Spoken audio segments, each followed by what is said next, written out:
la situation qui prévaut au port de Dakar est devenue inacceptable et intenable.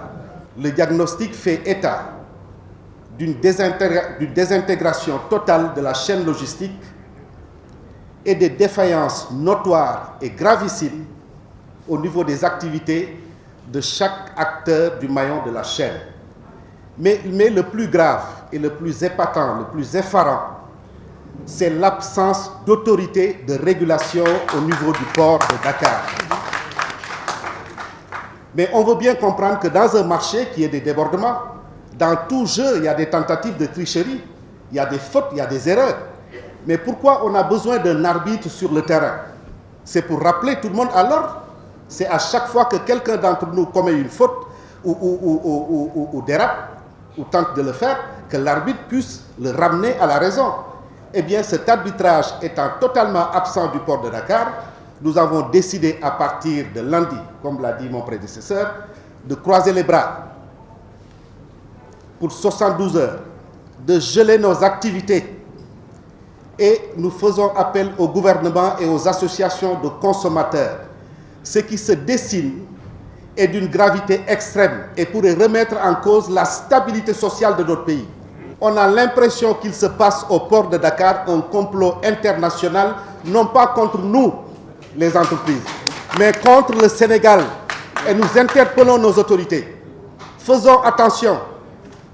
La paix sociale de notre pays est menacée si les agissements des différents acteurs qui constituent la chaîne logistique persistent, mais nous allons tous à la faillite et au chômage.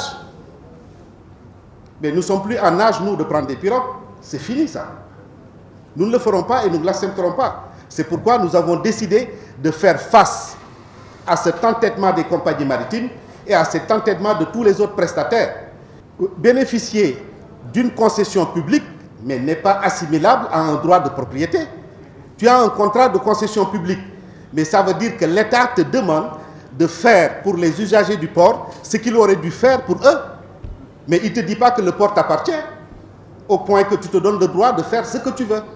Parce que quand tu as la liberté de facturer comme tu veux et quand tu veux, mais naturellement, tu exerces un droit de propriété sur ce qui t'est donné. Et c'est ça que nous voulons combattre. Nous avons résolument décidé de le combattre et Dieu sait que nous avons les moyens de faire face à cette situation. Je voudrais, en ces termes, vous transmettre notre indignation, d'abord par ce comportement inélégant,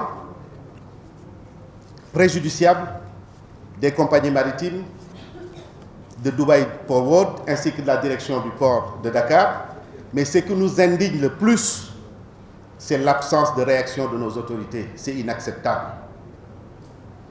Le silence de nos autorités est inacceptable et qui ne dit rien consent. Nous voulons que le gouvernement se détermine et nous dise quelle est sa position. Nous voulons que les autorités s'expriment sur cette question.